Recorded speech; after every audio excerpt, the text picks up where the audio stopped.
But right now, we're also going to bring in Dr. Jonathan Schanzer, Executive Director of Foundation for Defense of Democracies. And Dr. Schanzer, just your overall thoughts on what you're seeing unfold and the importance of this Board of Peace.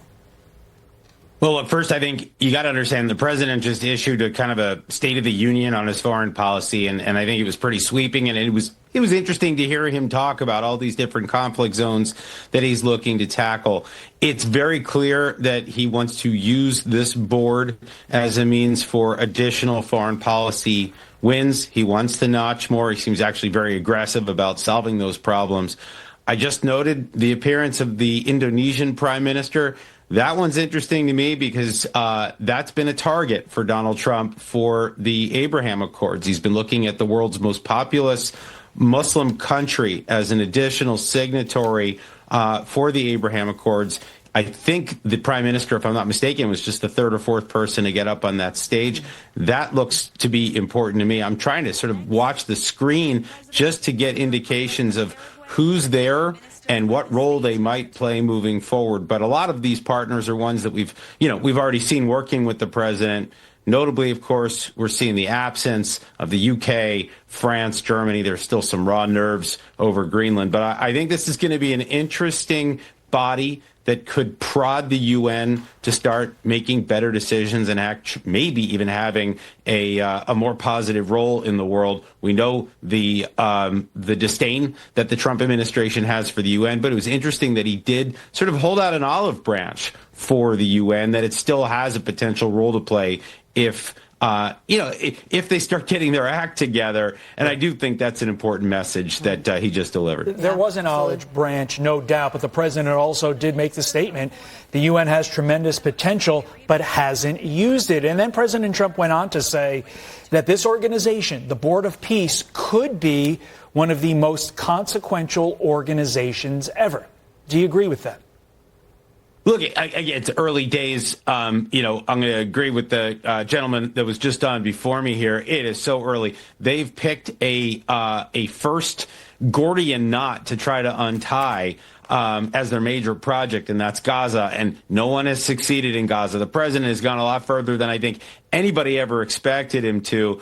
But then what do we do from there? And, I've heard the stories that, they could try to tackle some of the other foreign policy challenges around the globe, maybe even the Russia-Ukraine conflict. That wouldn't be easy either. But this is, admittedly, a president that doesn't shy away from some of these tough challenges. If he is able to wield this group of people, and we keep watching them come up and sign, it's a pretty impressive stream of world leaders right now. If he gets all of them to actually pitch in and help, as opposed to standing by and doing nothing at the UN, well, then, this could be a consequential body. But just remember, there's some tough challenges in front of us to begin with. Yeah, it's clear that the president is in his element here. And before he arrived at Davos, the word was that he wanted to bring bravado to this summit, and he had the largest coalition of Americans and cabinet members to join him, and that is clearly on full display right now. And Jonathan, you're right that the first order of business, we are in early day here, and the first order of business for this board is to get a transitional government in place in Gaza.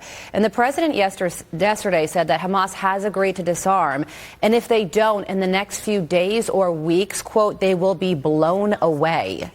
So does Hamas disarm, and what government replaces it? Okay, so there is a technocratic government that's being put in place right now.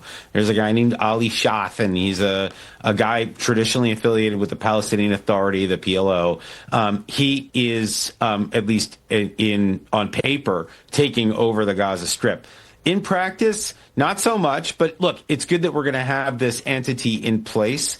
It's also good that we have a board that's in place that is, at least in theory, going to start pushing for change in the Gaza Strip.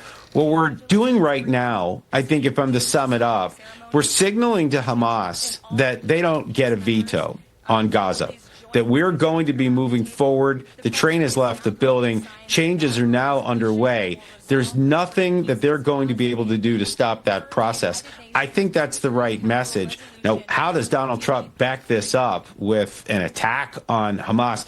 He's doing it basically through the Israelis. The Israelis are ready to do it, but if they go back in and take out the rest of Hamas, what's in 47% of the Gaza Strip, we're not in a time of peace. We're in a time of war.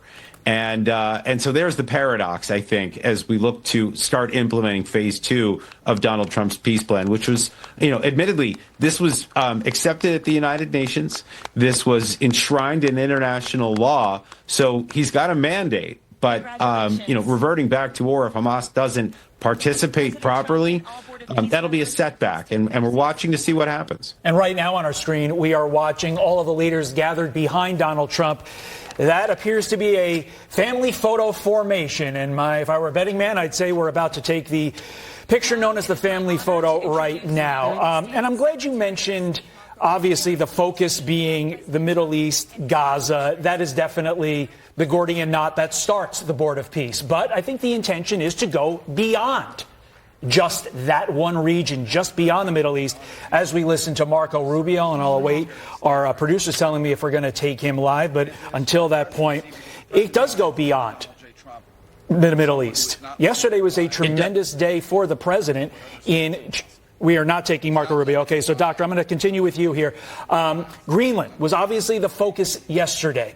And we have a situation now with a Board of Peace that has invited one Vladimir Putin to become one of its members. Vladimir Putin, which is the reason that the United States wants a Greenland deal in the first place. So is there a world where you envision Vladimir Putin taking Donald Trump on this offer to join the Board of Peace? And what would that mean for our world?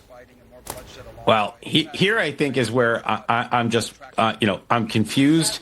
And I guess I'm a little intrigued to see what happens next. But, this was a direct shot at NATO. Let me just say, bringing him in, right? NATO is an alliance that is designed to counter the influence of Russia. And now we have Vladimir Putin Jonathan, let's potentially just cut joining. you off for 1 minute there. We're so sorry. We do want to take the Secretary of State and listen to what he has to say, and then we'll get back to you on the back end. Watch this. Jared Kushner and Steve Woodcock for all the work they put in.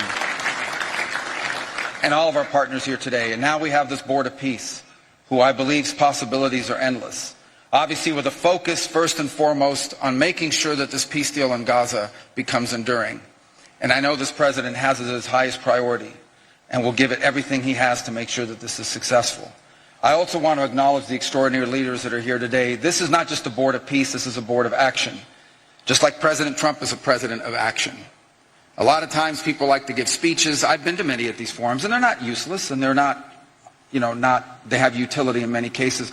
But oftentimes in international affairs, we often find ourselves at events where people are reading these scripted statements, these strongly worded letters that they put out, but no action. Nothing happens. This is a group of leaders that are about action. And the President of the United States is a president of action, of getting things done.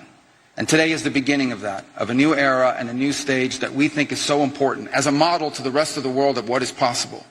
And clearly the focus is right now on Gaza and making sure that the plan that's about to be presented to you here today, this vision for the future of Gaza, this vision for the future of the region, is not just possible and promising. It is our destiny if we put the time and the effort that it requires, as I know this board will do.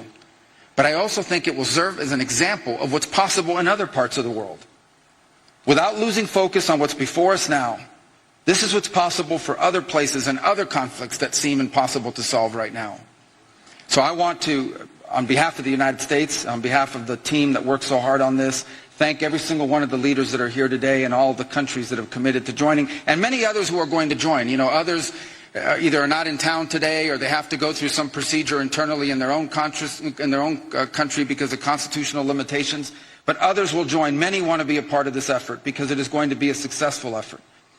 And you see it reflected here today among countries of different backgrounds from different parts of the world, majority Christian some, majority Muslim others, who've come together. In fact, former adversaries who have joined here as part of this Board of Peace. And all was possible, and I want to acknowledge this again, because of the vision and the drive of the President of the United States. So thank you all for joining us here today. We appreciate it very much.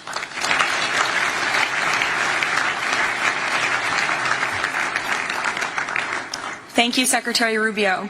Please, if you could now turn your attention to the screens for a video message from the head of the National Committee for the Administration of Gaza. All right, so that was Secretary of State Marco Rubio making his remarks and talking about how sometimes these global boards can be in name only, but he predicts that this one will be one of action. And with the leadership in place, he believes that to be the case, as President Trump has already solved many global conflicts, is something else that he said. Let's bring Dr. Schanzer back in to talk more about this. And Jonathan, you know, he was talking about how there are people who did not get along, countries who were at war with each other, who are now on this board of peace together.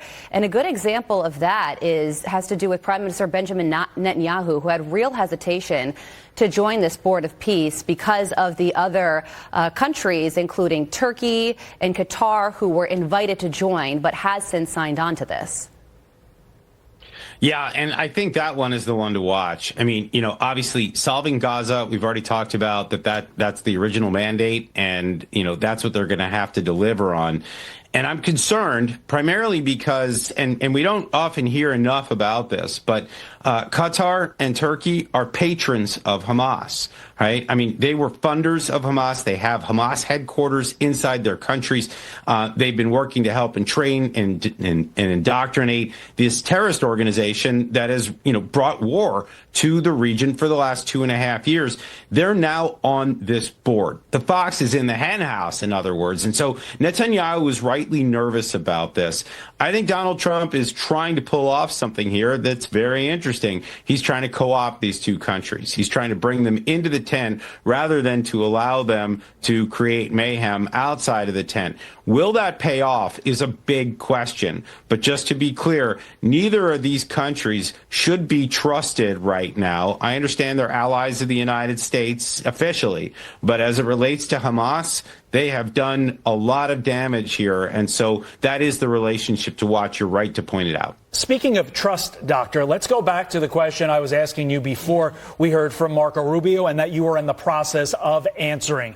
Vladimir Putin potentially joining the Board of Peace. Carly mentioned, we heard Secretary Rubio say, former adversaries have signed on to join this board and will be working together. The question I posited to you, do you envision Vladimir Putin joining this board, and what would that mean for world peace? Right. And so I think, again, we got to understand this is a direct slap at NATO. You know, NATO is an alliance structure with, you know, primarily our European allies to counter the influence and rise of Russia. And what we have right now is a body that is not including a lot of those NATO allies, but does include Vladimir Putin, or potentially includes Vladimir Putin. I think this is a direct shot at NATO. I can't imagine that our NATO allies are pleased about this. Look, I obviously have doubts about Vladimir Putin's seriousness as it relates to world peace. You look at everywhere this man goes, he is stirring up additional problems. He's supporting our adversaries and enemies, not our allies. And on top of that, he's still, you know, waging war on the edge of Europe.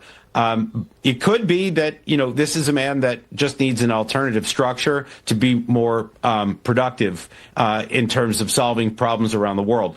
I'm not sure of that. This is a man who traditionally has done everything he can to undermine U.S.-led institutions. That has always been his goal. He sees this as a zero-sum game, but the president has a relationship with him, and he's trying out something here. I think for me, the one question that I asked as all this stuff was forming and we were watching these countries, be included, the big question is there a mechanism for kicking a country out? I think that mechanism is Donald Trump says you're fired.